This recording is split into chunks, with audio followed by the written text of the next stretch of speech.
I, like many Americans, are fascinated with the monarchy because it makes no sense to me, really. It's a foreign concept. And yet, as I've watched it, I've observed how the role of tradition plays an important part in history and in our lives, hopefully. The role of tradition, how to preserve the past without becoming immobilized by it. Queen Elizabeth will continually struggle as the world changes, how to keep the monarchy going and yet still be relevant in a rapidly changing world. So as we reflect on this last year, what role does tradition play in our world right now? I've also, sadly, been spending quite a bit of time the last 2 weeks with families who have lost loved ones. And it's caused me to reflect deeply about the cycle of life and death and the cycle of our own souls. And here we arrive today, coming down off the heightened activity of Christmas and getting ready to ring in the new year.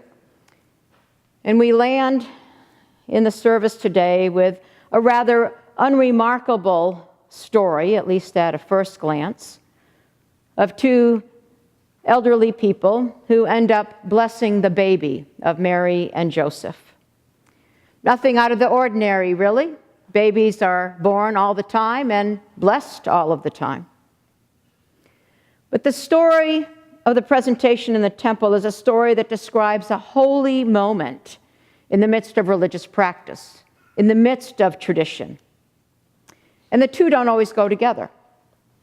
Just because you observe a religious practice, just because you come to church, just because you want a tradition does not necessarily mean the divine will break through, does it?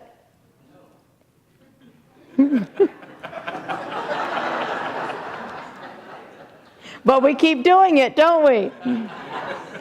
Because we engage in tradition, one reason anyway, to provide consistent opportunity to open ourselves in case the divine does show up.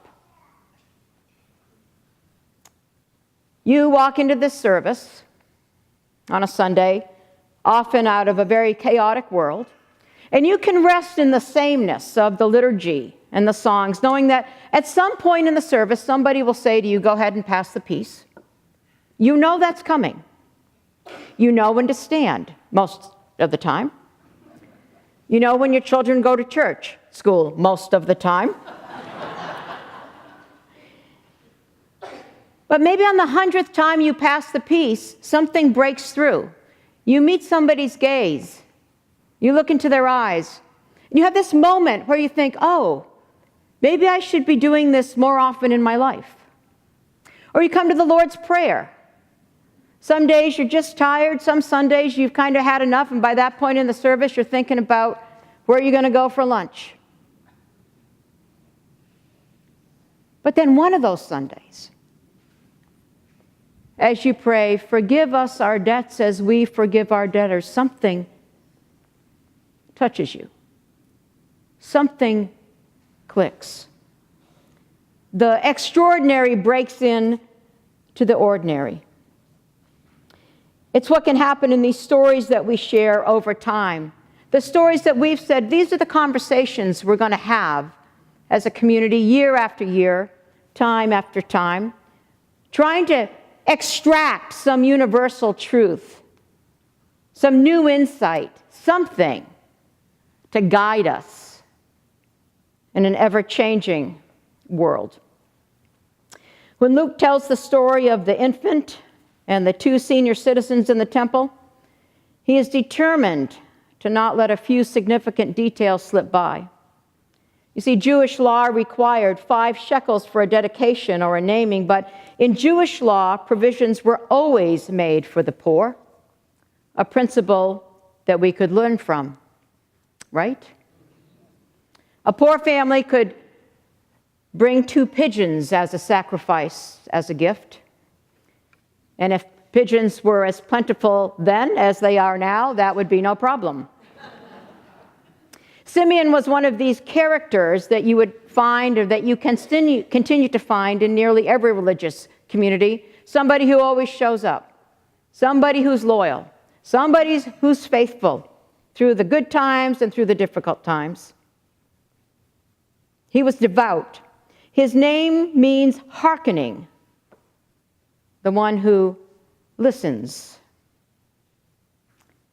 Maybe he listened. Maybe the extraordinary broke through in this ordinary moment for him, and he was ready. When the moment came, he was ready. When he took Jesus in his arms, his consolation, as he called it, his comfort, the sum of all the years of his waiting had come to him in the child that he cradled in his arms. And because he listened, I think, or I want to imagine at least, that he knew in what he says, that this story, this divine made flesh for all to see, was for all people. Maybe it was his devotion to God as he understood God throughout the years that helped him move in a faith that transcended national and religious boundaries to a faith in a God for all people.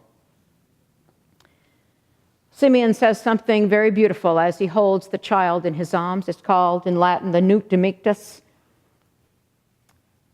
Now let your servant depart in peace.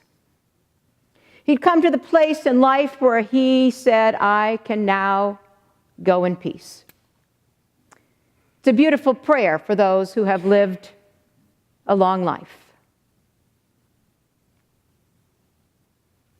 I spent some time 2 weeks ago with someone who has since passed. I saw her about a day and about 30 hours before she transitioned from this world to the next. And as I sat there with her, she said, I just have one prayer. Into your hands I commit my spirit. She was at peace. She was ready. Like Simeon. But the temple story is not complete without Anna. Anna appears identified as a widow, a prophet. She'd lived in the temple all those years, the equivalent perhaps of a cloistered nun. Her name, Anna, means grace. She's at the heart and life of the community, and she, like Simeon, receives the infant child and recognizes his significance. But what you don't get in the story is they probably had been doing this every week, blessing and naming babies. It was their role, it was their tradition, it was their religious practice. But in the midst of that, the extraordinary broke through. You know, I think sometimes people have this idea about ministers that we kind of live on this kind of spiritual plane and we're always getting divine revelations or some kind of revelations. You know, I just want to say that pretty much my life is about as mundane as yours.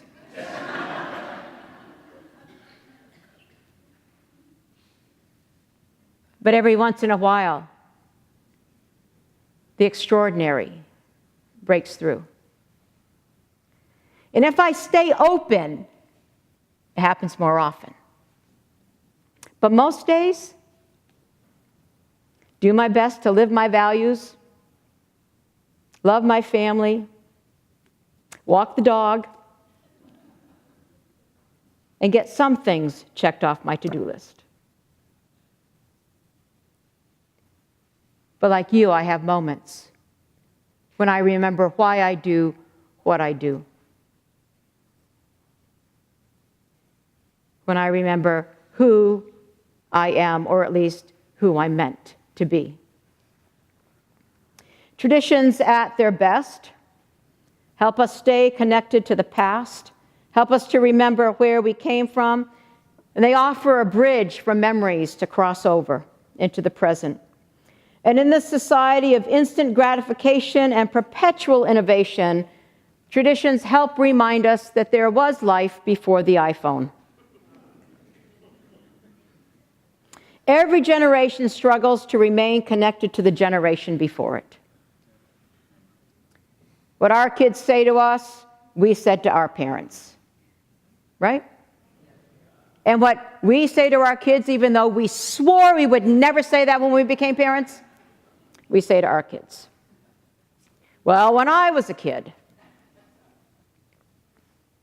I have my child convinced I walked to school barefoot in the snow in New Hampshire, so.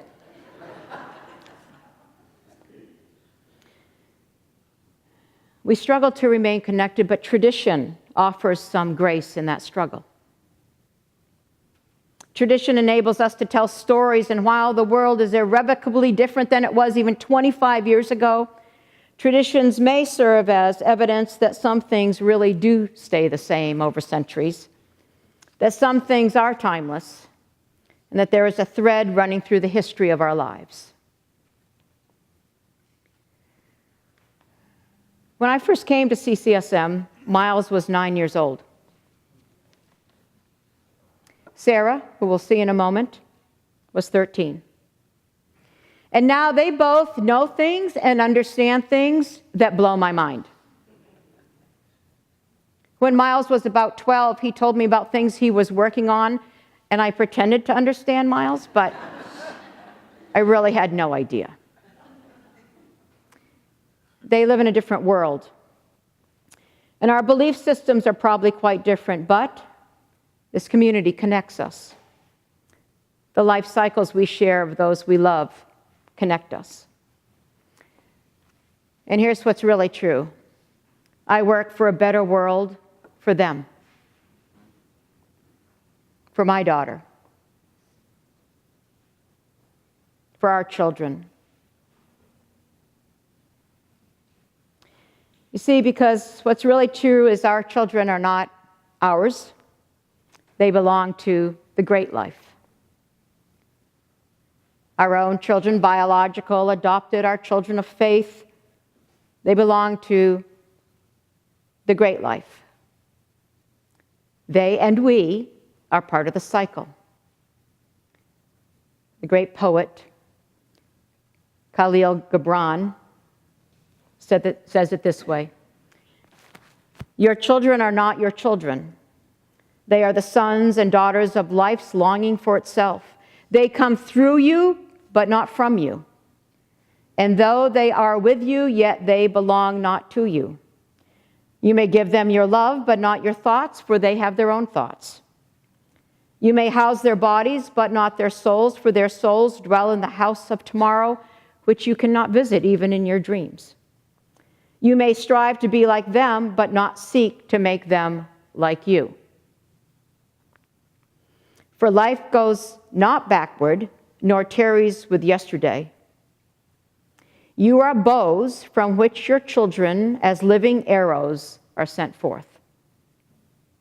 The archer sees the mark upon the path of the infinite, and he bends with you his might, that his arrows may go swift and far.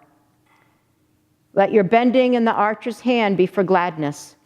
For even as he loves the arrow that flies, so he loves also the bow that is stable.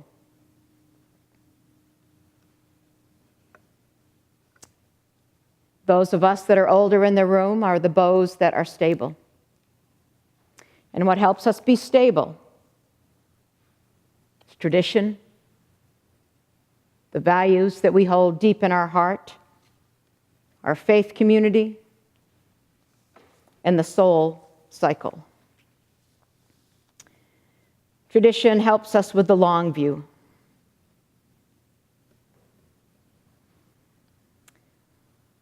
I think it might be fair to say that most of us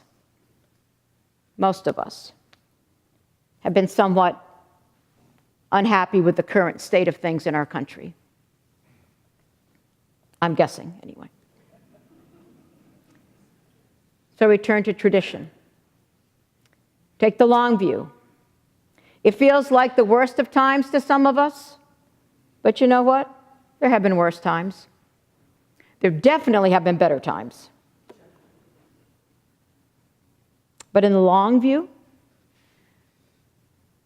if you look for it, the moral arc of history does bend towards justice in many ways. And the things that are great take time. When they built the cathedrals in the Middle Ages, those who worked on the cathedrals knew, the artists, the craftspeople, the people who lugged the stones, the architects, the priests. They knew that cathedrals took hundreds of years to build. They knew. It's not like today. They knew that they would never see its completion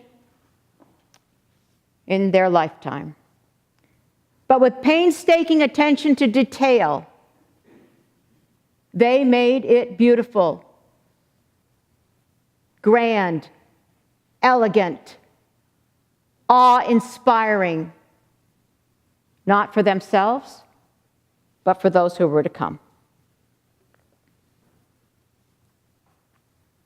Anna and Simeon, their story reminds us about the cycle of the soul.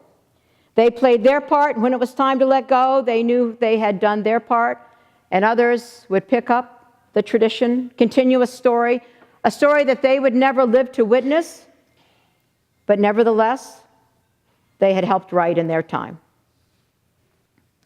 There are many people in the room right now that would tell you that growing old is not fun. Am I right? But it's part of the life cycle, and it can be a rich and rewarding time, even in the midst of aches and pains. Every stage of life has its gifts and its hurdles, every one of them. And the spiritual trick is to embrace the cycle you're in with as much grace as possible. Life is a gift, renewed each day. The story ends. The child grew and became strong and was filled with wisdom. 30 years telescoped into one sentence. And sometimes that's how it feels. How did Miles and Sarah already get to college and grad school? How did that happen?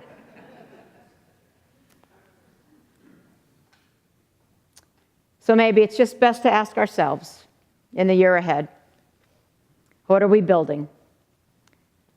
Not for ourselves, but for those to come. And like Anna and Simeon, who are we blessing? Great and small, may 2018 be a year where we start to bend that arc. A little more towards love, a little more towards justice. And may we all play our part. Amen.